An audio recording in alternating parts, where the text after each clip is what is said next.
Hola, Dios te bendiga. Soy el pastor Jaifer Morales, pastor de Casa de Bendición, y quiero darte la bienvenida a nuestro canal de YouTube.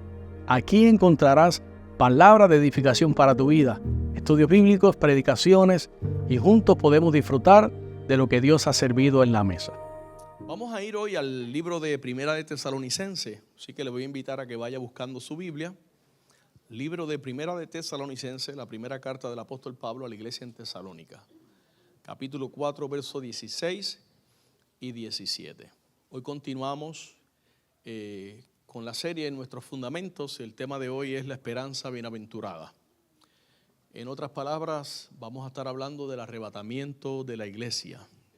Amén. El arrebatamiento de la iglesia. Porque en Casa de Bendición creemos en la esperanza bienaventurada. Creemos en el arrebatamiento de la iglesia cuando Cristo regrese por nosotros y esperamos su venida. Primera de Tesalonicenses, capítulo 4, versos 16 al 17. Leemos la palabra en el nombre del Padre, del Hijo y del Espíritu Santo. Porque el Señor mismo, con voz de mando, con voz de arcángel y con trompeta de Dios, descenderá del cielo y los muertos en Cristo resucitarán primero. Luego nosotros, los que vivimos, los que hayamos quedado, seremos arrebatados juntamente con ellos en las nubes para recibir al Señor en el aire, y así estaremos siempre con el Señor. El Señor añada bendición a su palabra, que podamos nosotros recibirla y responder a ella. Pueda sentarse, hermano. Puede sentarse. Vamos a estudiar este tema, y esto es un tema que voy a intentar terminarlo hoy. Si no lo termino, pues no quiero ir con prisa. De hecho, me bajé aquí para darle la oportunidad a usted a que haga preguntas, ¿ves? Porque es un tema, una de las doctrinas cardinales de la iglesia de Casa de Bendición, y queremos que usted se sienta en la confianza de hacer preguntas al respecto. Los seres humanos vivimos siempre fascinados con qué va a pasar mañana. Estamos siempre fascinados con el futuro. Estamos fascinados con el día que llegue mi retiro, el día que yo tenga lo que quiero, el día que... Y a veces en esa fascinación despegamos la mirada donde tenemos que despegarla. Bueno, esa fascinación lo que hace es que ha abierto la puerta a través de los años a profesiones como, por ejemplo, la gente que se dedican a pronosticar el futuro, el Weather Channel, si va a llover, si no va a llover. Los medios de comunicación predicen los resultados de las elecciones que vienen ahora, quién va a ganar, quién no va a ganar, las encuestas, todo este tipo de cosas.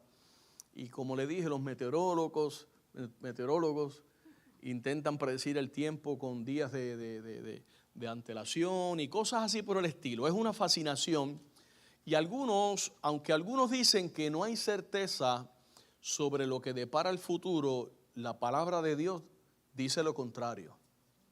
Entonces, el cristiano que quiere tener esperanza en la vida tiene que saber en dónde depositar su esperanza. Y tiene que depositarla en algo mayor que él. No puede ser en otro ser humano, tiene que ser en una verdad absoluta. Las verdades del mundo son verdades variables, cambiantes.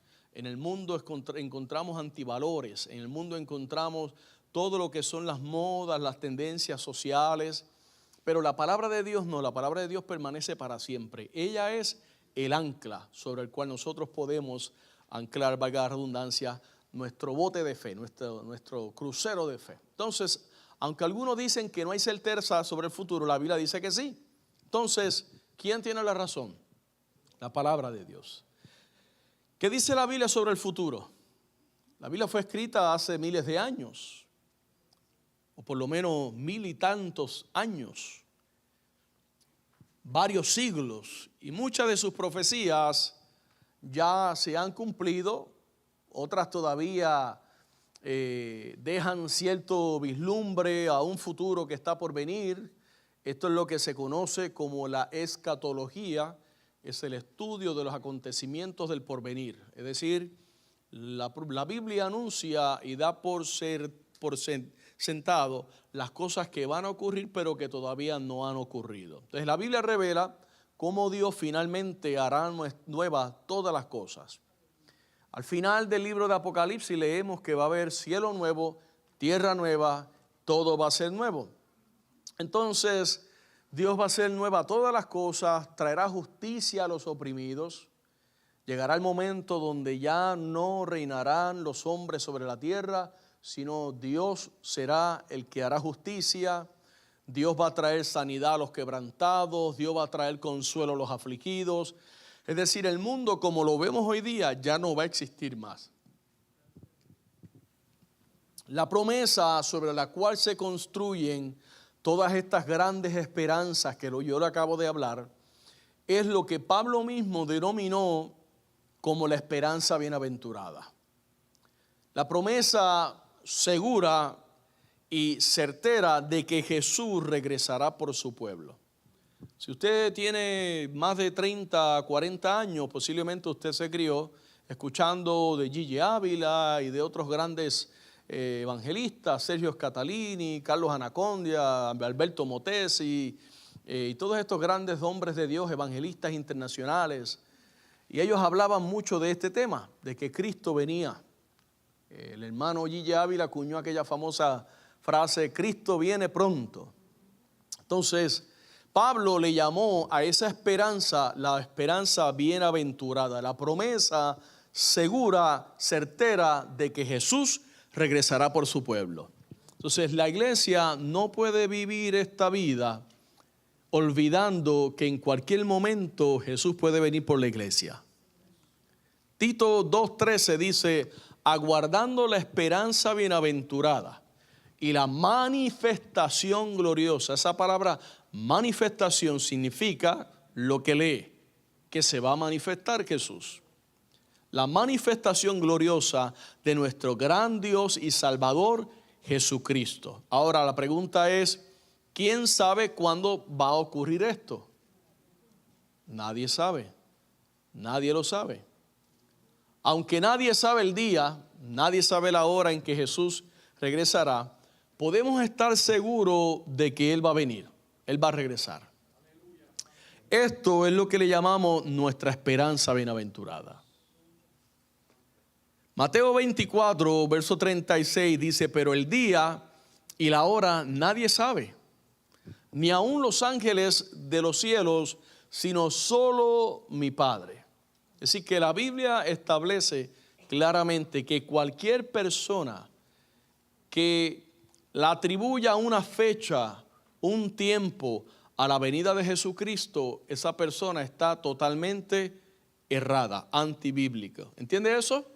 Si usted escucha un video por ahí, mira pastor, te envío esto porque dice que Jesús viene en diciembre 14. Posiblemente yo ni lo vea, le voy a decir hermano, no, recuérdese lo que enseñé el jueves.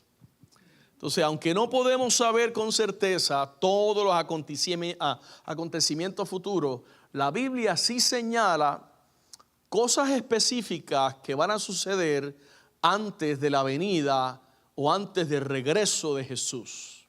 Ahora, estableciendo esto que Jesús ya vino, ¿cuántos saben que ya Él vino? ¿Okay? Nació en un pesebre, creció, hizo su ministerio terrenal, 33 años, murió, resucitó, ascendió al cielo y está a la diestra del Padre. Pero Él ya vino. Ahora, Él va a regresar de nuevo por la iglesia. Jesús habló de estos acontecimientos por 3 razones, entre muchas que pueden haber. Por lo menos, primero, Jesús quiere que nosotros nos demos cuenta de que Él sabía, contrario a lo que algunos piensan, Jesús sí sabía lo que iba a suceder en los últimos días. ¿Acaso no fue Él el que lo verbalizó en Mateo 24? Esto confirmaría entonces que si Él sabe lo que va a suceder, Él regresará, porque así está escrito en la palabra. Él lo sabe. Jesús no está en el cielo en un limbo esperando que el Padre le diga, ahora vete por lo. Jesús es Dios. Él sabe todas las cosas. Él lo conoce. Número 2, segundo lugar, Jesús quiere que estemos preparados para su regreso. Y el hecho es que Él podría venir en cualquier momento. Ahora, ese cualquier momento no es el que usted piensa que es. Se lo voy a probar por la Biblia. Debemos de estar listos, pero Jesús nunca va a venir cuando usted piensa que Él va a venir. Dice Mateo 24:44, por tanto, también ustedes estén preparados, porque el Hijo del Hombre vendrá a la hora que no pensáis. Cuando sea que usted piense que Jesús va a venir, Él no va a venir. Y usted va a decir, pues voy a dejar de pensar que Él viene para que venga. Tampoco. Número 3, finalmente Jesús quiere que no solo estemos listos, sino que sepamos cómo prepararnos para aquellos días. Cuando usted sabe que viene un huracán, ¿qué hace usted? ¿Se prepara? Pregunto, ¿todos nos preparamos igual? No. No falta siempre el que está perdido. Ah, huracán, ¿cuándo? Nosotros conocemos de eso, mi esposa y yo. Que hay que estar siempre llamándolo. Huracán, de verdad, yo no sabía. Y está el que se prepara y tú lo ves así. Ay, ansioso, viene un huracán, Dios mío, es el fin. Se inundó la Florida. Pero está el que tiene el conocimiento. El que tiene el conocimiento. Mire, el conocimiento es poder, porque el conocimiento te prepara, pero te prepara correctamente. Porque si usted sabe que es un categoría 5, usted no va a decir, déjame ir a poner tape en las ventanas, como cualquier buen puertorriqueño.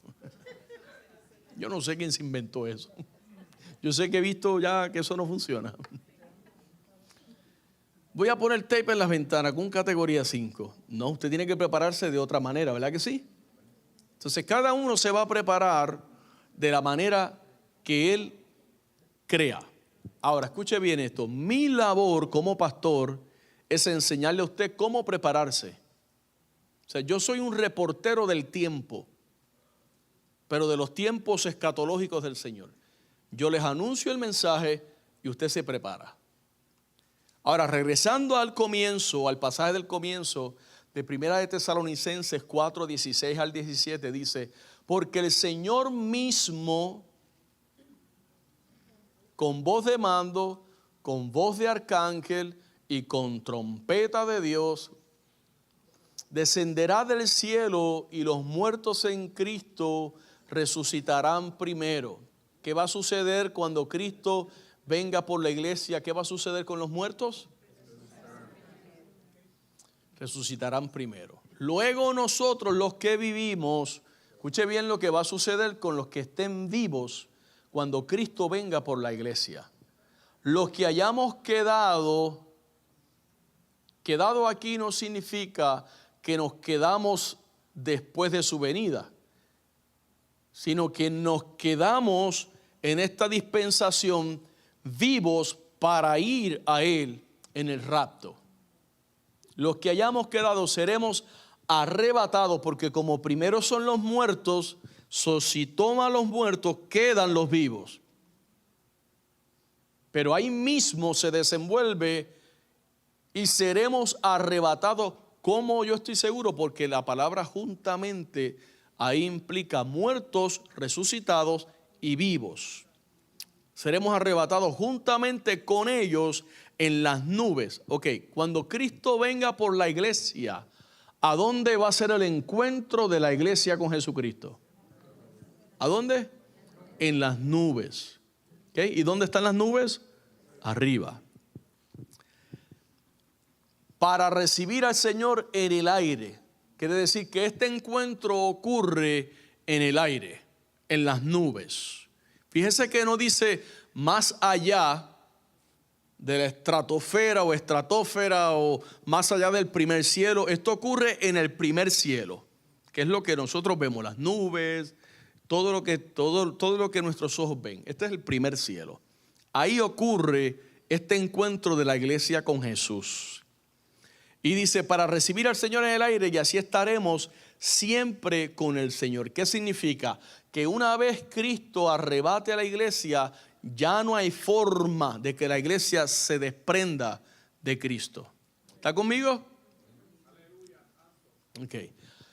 Lo primero que necesitamos comprender acerca de este pasaje es que este será el cumplimiento de las propias palabras de Jesús cuando Él mismo de forma enfática dijo en Juan capítulo 14, verso número 3, y si me fuere y os preparare lugar, quiere decir que cuando Jesús estaba en su ministerio terrenal aquí, le dijo a los discípulos que iba a ocurrir un momento en el cual Él se iba a ir.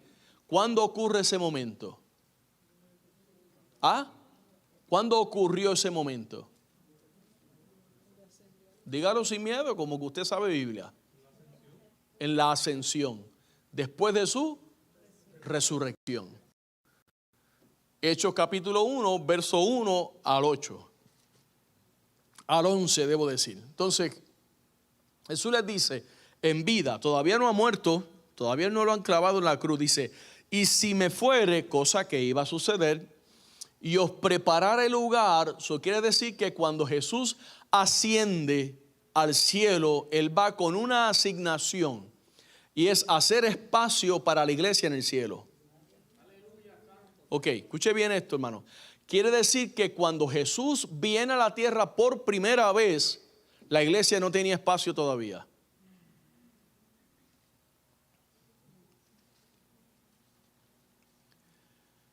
Dice, os preparar el lugar, vendré otra vez. Ese vendré otra vez es el que estamos esperando. ¿Ok? Vendré otra vez y os tomaré a mí mismo. A mí mismo. Pablo le dice a los tesalonicenses en el verso 16 que leímos, porque el Señor mismo, con voz de mando, ya no va a venir Gabriel a decirle a María que va a tener un niño. Ya no va a venir Miguel a defender al pueblo. No, Jesús mismo va a venir. O sea, Cristo no va a enviar a nadie. Él mismo vendrá por nosotros. Ahora, ¿qué quiere decir esto? Que si Cristo es el que viene por la iglesia, Cristo no se va a equivocar y llevarse uno que no sea de Él. Se lo voy a probar. Cuando Cristo muere y desciende a las partes más profundas de la tierra y lleva cautiva la cautividad y reparte dones a los hombres, cuando Cristo viene y entra y toma a los que habían muerto antes de su venida, con una fe futura hacia una cruz que no vieron y un Mesías que no vieron, llámese en los héroes de la fe del capítulo 11 de Hebreo, toda esa gente murieron y Cristo fue y los tomó y los llevó con Él. Y ahora están en el paraíso. ¿Entendió eso? Ya no están en el seno de Abraham. Eso era antes de su muerte y resurrección. Ellos están ahora con Cristo. ¿Se acuerdan el ladrón en la cruz? Hoy mismo estarás conmigo, ¿a dónde? Pues en el paraíso tiene también a Abraham, a Isaac, Jacob, todos los que murieron con una fe hacia el futuro, anunciando, como viendo al invisible. Todos esos. Ahora, los que no eran de él, Faraón, Caín, los dejó allá abajo. Y allí están, esperando su día. Es más, ni los ángeles, lea el libro de Judas. O sea, Jesús no es ladrón. Él no se lleva el que no es de él. Va. Actualmente la iglesia se prepara para el arrebatamiento. La iglesia se prepara para el arrebatamiento. Mire, cuando nosotros nos congregamos como hoy, nosotros estamos adorando y estamos cantando más allá de las esferas y de las nubes y de las estrellas, habita un rey. Cuando usted está cantando eso, usted está proclamando una verdad bíblica poderosa. Pero no debe de dejar de creer y pensar que ese rey no está de una manera inaccesible, inalcanzable. Ya nosotros estamos sentados con Él en esos lugares celestiales. Esa es la promesa de Dios. Ahora, sabemos que la profecía bíblica se está cumpliendo delante de nuestros ojos, sí o sí. ¿Sí? Y que muy pronto las palabras del apóstol Pablo a la iglesia de Tesalónica serán toda una realidad. ¿Cuándo? Muy pronto. ¿Qué día? Nadie sabe. Pero aunque no sabemos el día ni la hora, hay unas evidencias que anuncian que el Señor está a las puertas. La profecía bíblica está a pedir de boca. Ahora, escuche bien esto. Dentro de nuestra jerga, todavía estoy en la introducción, después vamos a ir un poquito más. Dentro de la jerga nuestra cristiana, de nuestra manera de hablar y expresarnos, existe una frase que es importante comprender.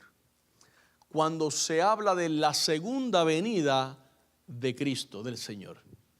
¿Qué se entiende por la segunda venida del Señor? Vamos a ver. ¿Quién me dice? Cuando Él viene con su iglesia. Que sí que antes de esa segunda venida, la iglesia fue arrebatada. ¿Ok? ¿Quién está de acuerdo? Ok. Nosotros en Casa de Bendición creemos que el rapto precede la segunda venida de Cristo. Pero escuche bien esto. La segunda venida de Cristo inicia con el rapto de la iglesia. Porque una vez Él viene por su iglesia, el reloj es fácil de contar. Empieza el cumplimiento de las 70 semanas de Daniel y la iglesia ya está con Él arriba en gloria por 7 años. Mientras la iglesia está arriba por 7 años, aquí abajo hay 7 años de tribulación y gran tribulación. La iglesia no se queda, la iglesia no se va a mitad de tribulación, ni se va después de la tribulación. El que quiera creer eso, que se goce la tribulación. ¿Okay? Y no es el tema, pero una de las evidencias más grandes con la cual usted le puede, con respeto voy a decir esto, tapar la boca a cualquier persona que crea lo contrario, es decir, ¿dónde estaba la iglesia en la semana 1 del 69? Entonces, ¿por qué tú quieres meterla en la 70? ¿Está conmigo? La iglesia nunca estuvo en el panorama de la semana 1 al 69. Nunca, jamás. El que diga eso es un hereje. La iglesia no tiene nada que ver con Daniel y las 69 semanas. Eso es el pueblo de Dios, Israel. Cuando 1:10 al 12 de Juan ocurre que rechazan al Mesías y los que le reciben entonces, que es la iglesia, todo gentil, le da la potestad de ser llamado hijo de Dios, ahí se detiene el reloj. Cristo muere, ¡pa!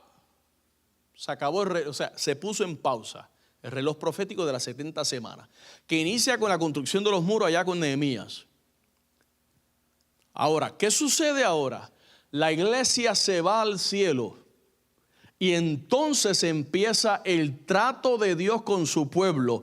Empieza el reloj profético nuevamente a contar, y mientras la iglesia está arriba en 7 años de boda del Cordero, aquí en la tierra hay 7 años de 3,5 de tribulación, 3,5 gran tribulación, en la cual se va a revelar el anticristo, bueno, un montón de cosas que, repito, no es el tema de la clase. Pero Dios sí va a estar tratando con el pueblo de Dios, Israel. Ok, cierro el paréntesis. Esta frase de la segunda venida del Señor se utiliza muy a menudo en 2 sentidos diferentes el uno del otro. Primero, el fin de los tiempos, que es lo que generalmente pensamos, la segunda venida del Señor, cuando Él descienda con la iglesia, la que ya subió, ahora desciende con Él, y la revelación de Cristo, que es cuando Cristo viene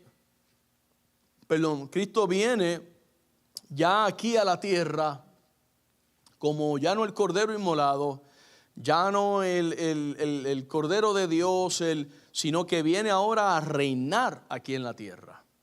¿Ok? Cierro ese paréntesis porque me sigo metiendo por ahí. Lo que quiero es ubicar a la iglesia, casa de bendición, en qué es lo próximo que puede ocurrir en nuestras vidas como cristianos, especialmente a la juventud, para que vivan para Dios. No hay tiempo que perder, hermanos. Nosotros no podemos estar perdiendo tiempo. Hay que darle al Señor nuestros mejores días. Ahora, ¿cómo sucederá esto? ¿Cómo sucederá el arrebatamiento? La segunda venida es la puerta, como dije antes, que abre el paso a todo un drama que se va a vivir aquí en esta tierra, que es el fin de los tiempos. Y segunda de Tesalonicenses, el mismo Pablo escribe en su segunda carta y en el capítulo 1, verso 7, le vuelve a escribir a la iglesia y le dice: y a ustedes que son atribulados, dará reposo con nosotros cuando se manifieste el Señor Jesús. Ok, para entender estas palabras hay que primero entender lo que dijo en Primera de Tesalonicenses, capítulo 4, cuando él dijo que él mismo pensaba que se iba en el rapto. Cuando dijo, luego nosotros. Es decir, tienes que ubicarte en tiempo y espacio para entender esto, que Pablo está escribiendo desde una plataforma en la cual él cree que él no va a morir, él se va en el rapto. Así de cerca estaba la venida del Señor cuando Pablo estaba vivo. ¿Cuánto más ahora? Entonces en la segunda carta él sigue escribiendo y les dice, verso 7, segunda de Tesalonicenses 1:7, y a ustedes que son atribulados, que están siendo literalmente atribulados en ese tiempo, la iglesia de Tesalónica, les dará reposo con nosotros cuando se manifieste el Señor Jesús desde el cielo con los ángeles de su poder. Ahora, ¿qué sucede? Aquí hay otra doble interpretación. Yo espero no confundirlos. Algunas de las profecías bíblicas, especialmente en el Nuevo Testamento, son de doble interpretación o doble aplicación. Uno espiritual y uno a Israel, literal. ¿Ok? Este pasaje hace referencia al momento cuando Jesús, escuche bien, pose sus pies sobre el monte de los olivos. Pregunto, ¿cuándo va a ser eso? ¿En el rapto o en la segunda venida?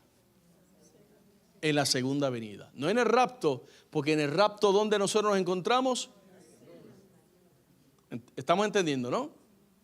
Ok.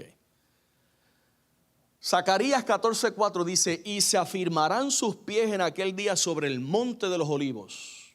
¿Se acuerdan en el libro de Hechos cuando Jesús asciende y se quedan los discípulos mirando así y un ángel les dice a ellos, ¿qué les dice? ¿Ah?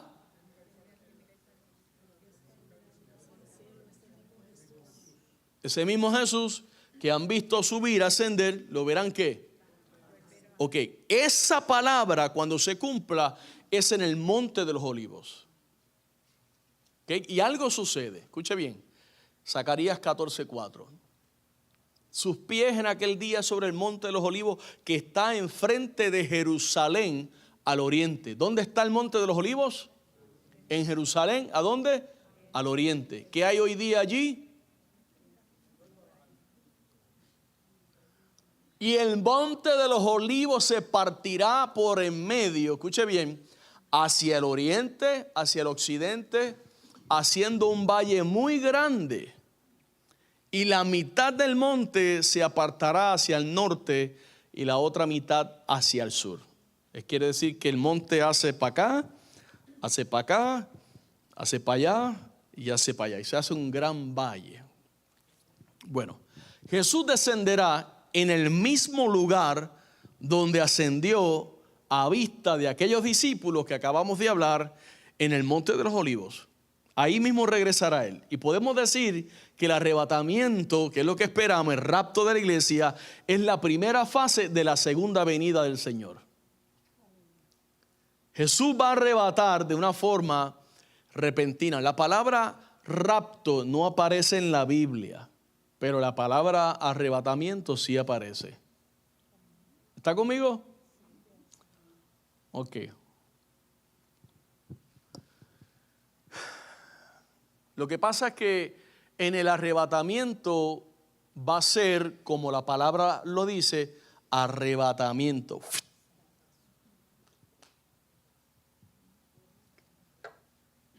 Es algo repentino, sin aviso. Entonces, como no hay aviso, ahora es el tiempo de dar aviso. Por eso yo les estoy avisando y me estoy avisando a mí mismo que tenemos que estar preparados. Tenemos que estar preparados. La iglesia tiene que caminar en cáscara de huevo. ¿Sabe lo que es eso? Con cuidado. Hay que caminar con cuidado. Hay que saber cómo invertimos nuestro tiempo. Hay que saber si estamos cumpliendo o no nuestro llamamiento, nuestros ministerios. Si estoy con aceite en mi lámpara o si estoy pidiendo aceite prestado, o si voy de camino ahora a la tienda a comprar más aceite. Usted tiene que ubicarse. Eso lo sabemos cada uno de nosotros. Pero en ese momento Jesús no descenderá a la tierra. 1 Tesalonicenses 4:17 dice, seremos arrebatados. Ya lo dijimos. Entonces el arrebatamiento será tanto para los que murieron en Cristo como para los que están vivos en el momento que ocurra el arrebatamiento. 2 Corintios 5:17, Pablo dice, de modo que si alguno está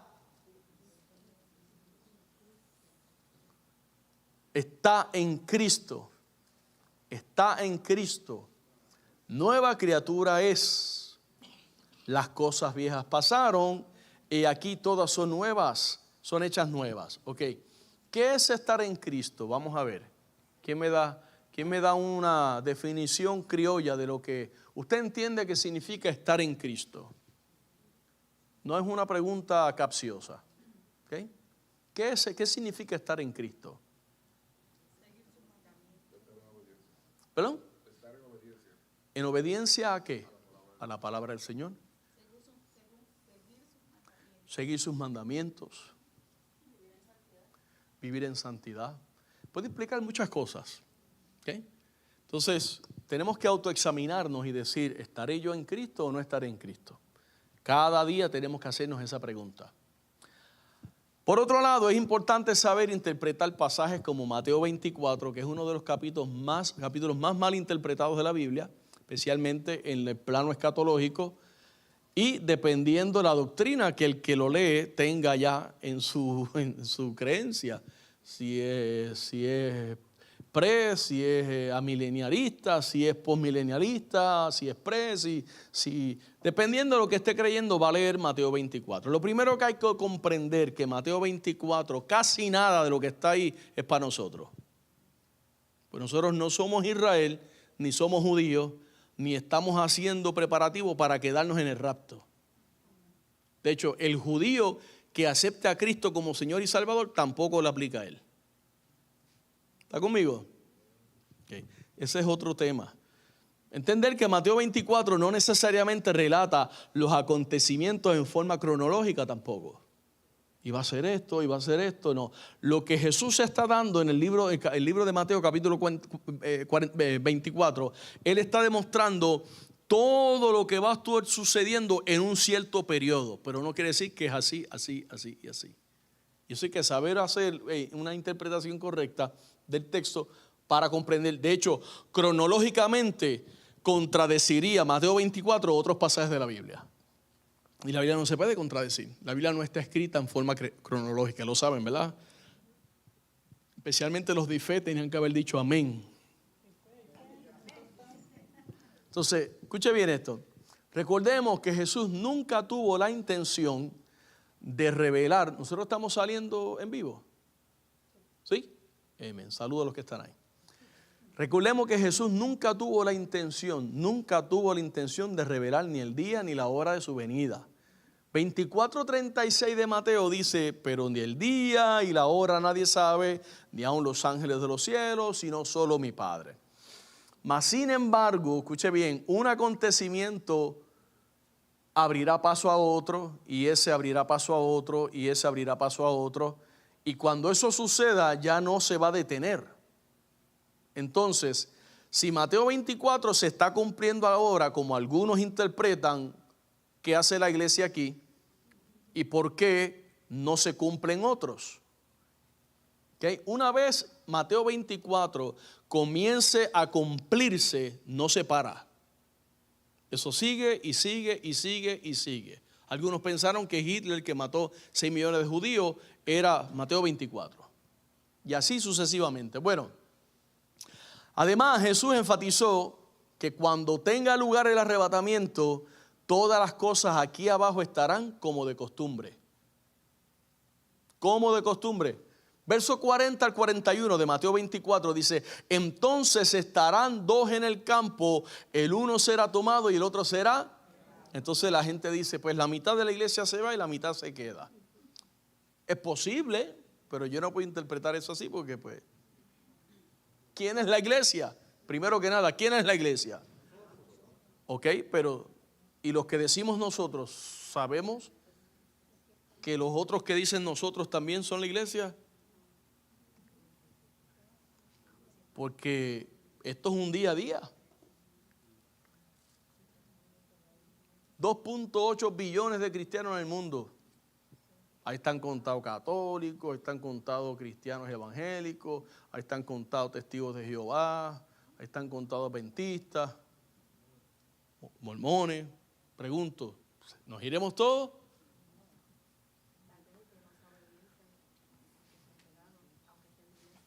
El que no sea obediente, aunque esté en la iglesia.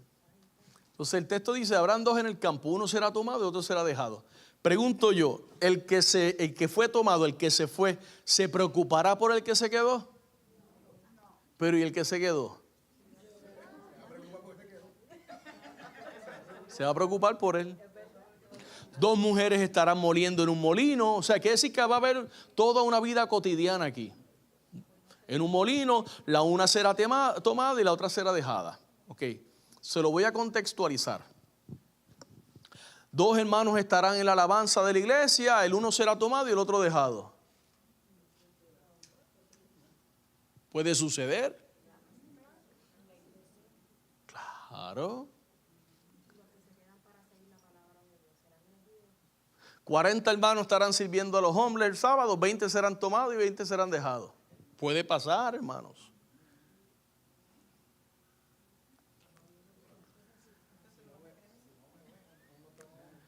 Entonces, ¿qué sucede, hermano? Quiere decir que el rapto, lo que esto significa es que el rapto va a coger a mucha gente de sorpresa. Ya. Y la gente va a estar envuelta en sus quehaceres diarios, todo va a parecer la rutina de siempre, la alarma, el baño, el desayuno, los nenes para la escuela, yo para el trabajo. Y no va a haber ningún aviso especial, nada absoluto. La rutina de siempre. Y unos serán tomados y otros serán dejados. Y los que sean dejados, ¿cómo les va a ir aquí abajo?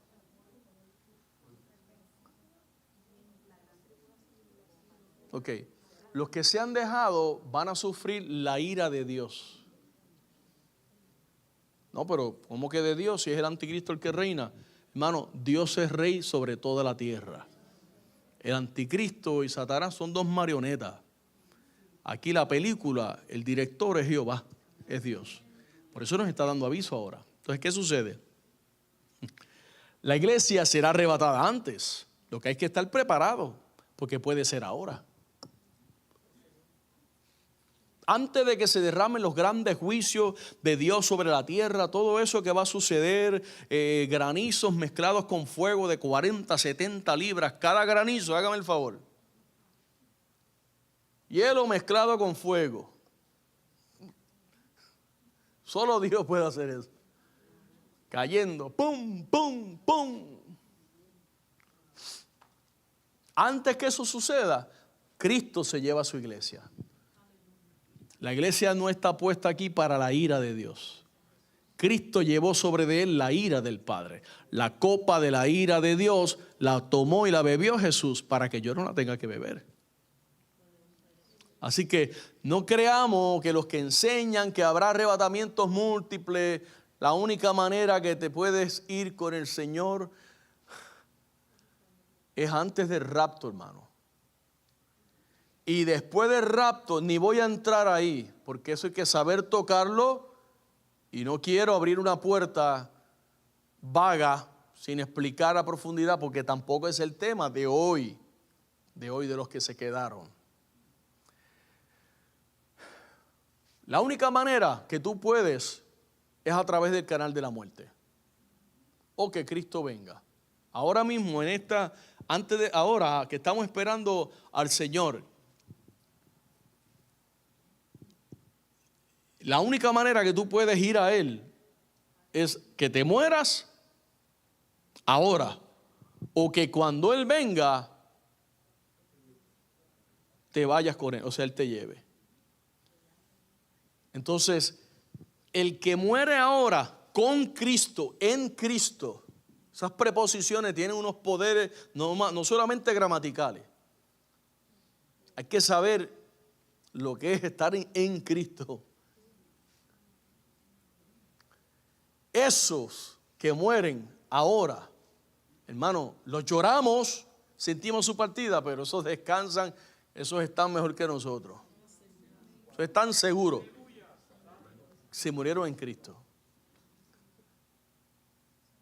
Mira lo que dice Pablo, dice, tampoco queremos, capítulo 4, verso 13 al 14, hermanos, que ignoréis acerca de los que duermen. Duermen aquí son los que han muerto, ¿okay? Para que no se entristezcan como los otros que no tienen esperanza. Entonces, escuche bien, no quiere decir Pablo que tú no puedes estar triste porque se murió tu ser querido. Eso es atropellar realmente el sentir de una persona. Lo que Pablo le está diciendo es, llora su ausencia, pero no lamentes el hecho de que se fue como si él estuviera perdido y no hubiera esperanza para él. Para que no se entristezcan como los que no tienen esperanza. Nosotros tenemos la esperanza bienaventurada. Porque si creemos que Jesús murió y resucitó, así también traerá Dios con Jesús a los que durmieron en él. Entonces aquí surge otra pregunta. ¿Qué dice la Biblia acerca de la muerte? ¿Qué dice la Biblia? Entre muchas cosas acerca de la muerte. Vamos a ver. ¿Qué es la paga del pecado? Muy bien. Para el cristiano es ganancia. Un paso a la otra vida. Ok. Jesús la venció. Ahí quiero llegar. ¿Dónde está, muerte, tu aguijón, y dónde, oh sepulcro, tu victoria? Sorbida es la muerte en victoria. Ahora, escuche bien esto. Cristo con su muerte derrotó a la muerte y resucitó triunfante y le arrebató las llaves al que tenía el imperio de la muerte. Entonces, la muerte del creyente, claro que duele, hermano. Duele, Maricielo. Recordar a tu papi y no estar, no es lo mismo, hermano. Pero no lo vas a llorar como que no hubiera esperanza, que ya nunca lo voy a volver a ver. No hay esperanza que lo vamos a volver a ver. ¿Qué hora es? Okay. Lo segundo, la victoria final sobre la muerte. Mira, Primera de Corintios 15, 51 al 58. Voy a ir por ahí navegando verso a verso. No tengo prisa, de seguro le profetizo que no voy a terminar, para que no se vaya a... Primera de Corintios 15, 51 al 58. ¿Hacen falta o no hacen falta estudios así?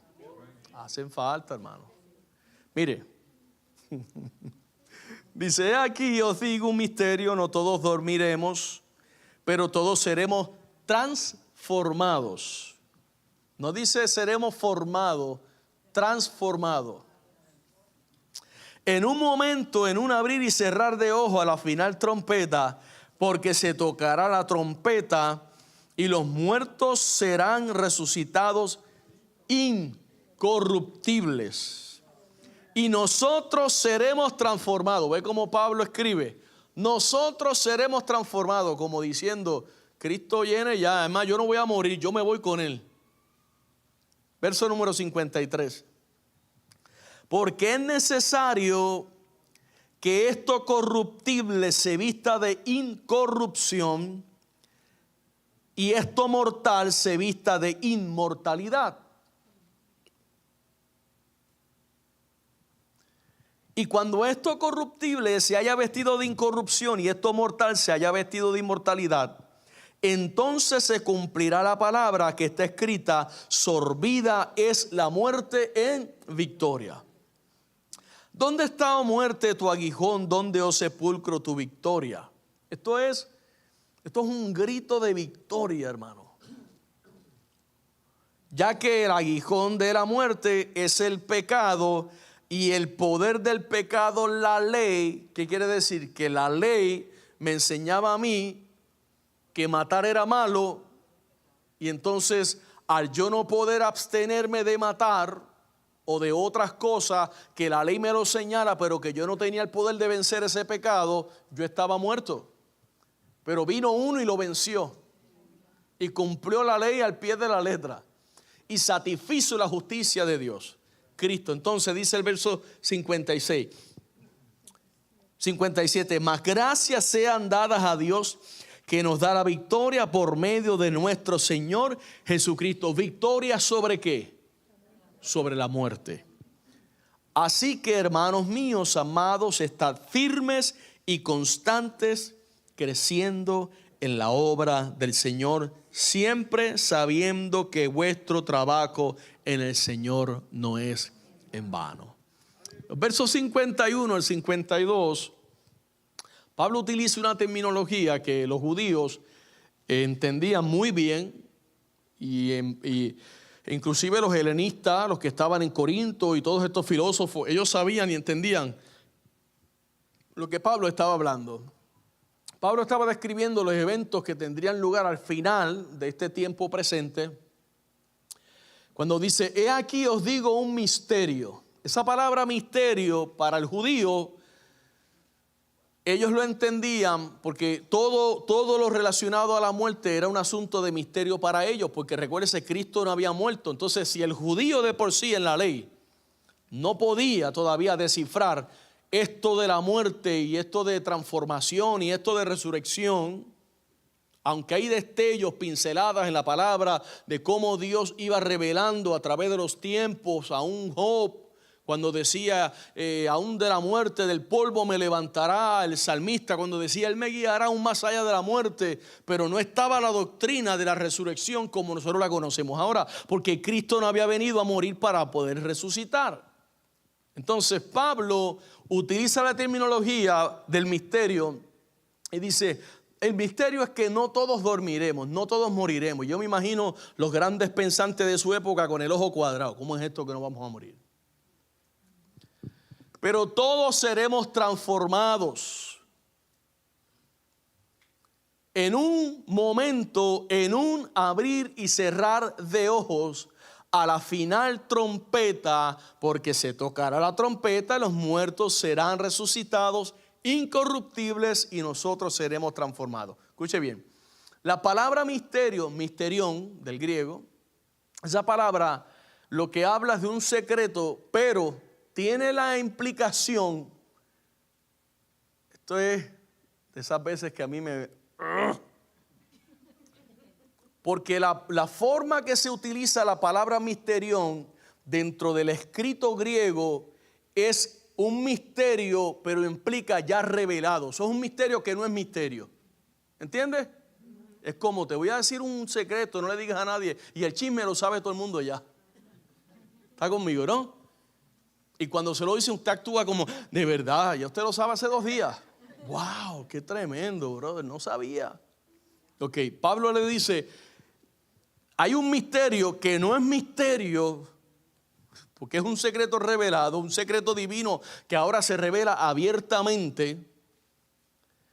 Pablo estaba revelando el misterio que los judíos no lograban descifrar, especialmente aquellos que no creían en la resurrección. El tema de la resurrección de los muertos era conocido por los creyentes del Antiguo Testamento, pero sin detalles ni evidencia, como le mencioné ahorita. Job, aún del polvo me levantará, el salmista, él me guiará más allá de la muerte. Pero ellos, por el Espíritu Santo, eran iluminados y lanzaban este tipo de declaraciones, pero quedaban sin entendimiento, porque no había todavía Cristo vencido de la muerte, no había resurrección. Por eso dicen los estudiosos que estudian más que yo, que Pablo, cuando le escribe a los Corintios, no le dice resurrección, sino le dice seremos transformados.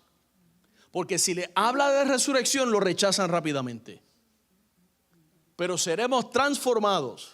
Mire esto, hasta que después de Cristo, después que resucita, entonces el misterio, que ya cuando Pablo está escribiendo a los Corintios, ya eso sucedió. Por eso es un misterio revelado. Ya Cristo murió. Pablo viene en el 96, 96 después de Cristo. Entonces, ¿qué sucede? A los tesalonicenses Pablo tiene que escribirle para consolarles y decirles: oye, los que murieron en el Señor, créanlo o no, ellos van a ser transformados. Y el verso 13 al 17, que ya hemos leído de Primera de Tesalonicenses, que habla de que los muertos en Cristo resucitarán primero. Aquellos que mueren en Cristo antes del arrebatamiento de la iglesia no están en desventaja, sino al contrario. Ellos son los primeros que van a resucitar antes de que tú y yo seremos arrebatados. Quiere decir que si ahora mismo viene el Señor por la iglesia, primero tiene que resucitar, tiene que resucitar a Juan de Dios, tiene que resucitar a Ada Torre, tiene que resucitar a Eliú Martínez, a todos aquellos que murieron en Cristo, antes de que nosotros podamos ni siquiera salir por ahí para arriba. Entonces Pablo creía en el retorno inminente del Mesías. Por eso él dice: nosotros que vivimos, que habremos quedado hasta la venida del Señor. A los Corintios le dice: no todos dormiremos. Como quien dice, yo no voy a morir, pero todos seremos transformados. Escuche bien, la palabra dormiremos viene de otra palabra griega, que es la palabra koimao, y esa palabra significa estar muerto. Quiere decir que dormir es estar muerto. Ahora, hayamos muerto o estemos vivos, al momento del arrebatamiento, la parusía o parusia, todos tendremos que experimentar una transformación. Es decir, el cuerpo que va a subir, vuelvo y pido disculpas, no es el cuerpo que murió en aquel hospital el hermano Juan de Dios, el Señor lo bendiga, bueno, ya está bendecido, sino que va a ser un cuerpo nuevo. ¿Cuál? No lo sabemos, la Biblia no da muchos detalles, pero sí se entiende que va a ser un cuerpo como el de Cristo después de su resurrección, que no va a tener corrupción. Va a ser un cuerpo incorruptible. Un nuevo cuerpo espiritual. Todo esto va a ocurrir, pero mire, la Biblia dice en un instante. ¿En un qué? Abrir y cerrar de ojo. En un instante. Esa palabra es la palabra atomón griega. Y esa palabra habla de un espacio de tiempo tan breve que no se puede ni medir ni dividir. O sea que Pablo, como no hay palabra para describirlo, inspirado por el Espíritu Santo, lo único que, como un abrir y cerrar de ojo. No dice como un abrir y cerrar de ojo, porque es lo más rápido que puede suceder. O sea, no tarda un segundo, sino un abrir y cerrar de ojo, en un instante, en un atomón. No se puede dividir, no se puede medir, no te puedo explicar cómo va a ser, sino en un abrir y cerrar de ojo. Escuche bien esto. Gloria a Dios por Google. Para poder explicar lo inexplicable, Pablo dice que será en un abrir y cerrar de ojo. Escuche bien, la velocidad media del ojo, de un parpadeo, de abrir y cerrar el ojo, es de 300 a 400 milisegundos. Ahora, un segundo tiene 1000 milisegundos. Y un abrir y cerrar de ojos son 300 milisegundos. Quiere decir que es una tercera o menos de una tercera parte de un segundo lo que Pablo está pudiendo escribir ahí, inspirado por el Espíritu Santo. Pero no es eso solamente para que nosotros comprendamos. Como en un abrir y cerrar de ojos. Y si un segundo tiene 1000 milisegundos, significa que cuando usted parpadee ya es tarde. No, déjame preparar. No, que ya. Too late. Too late. Y esa transformación, amado, no tan solo va a ser instantánea, sino que también coincide con el sonido de la final trompeta. Vamos a dejarlo. Hola, sé que esta palabra ha sido de grande bendición para tu vida y quiero invitarte a que nos visites presencial a nuestras facilidades. Estamos ubicados en el 2525 de la Fortune Road en Kissimmee, Florida, 34744. O puedes comunicarte llamando al 407-483-7845. Bendiciones.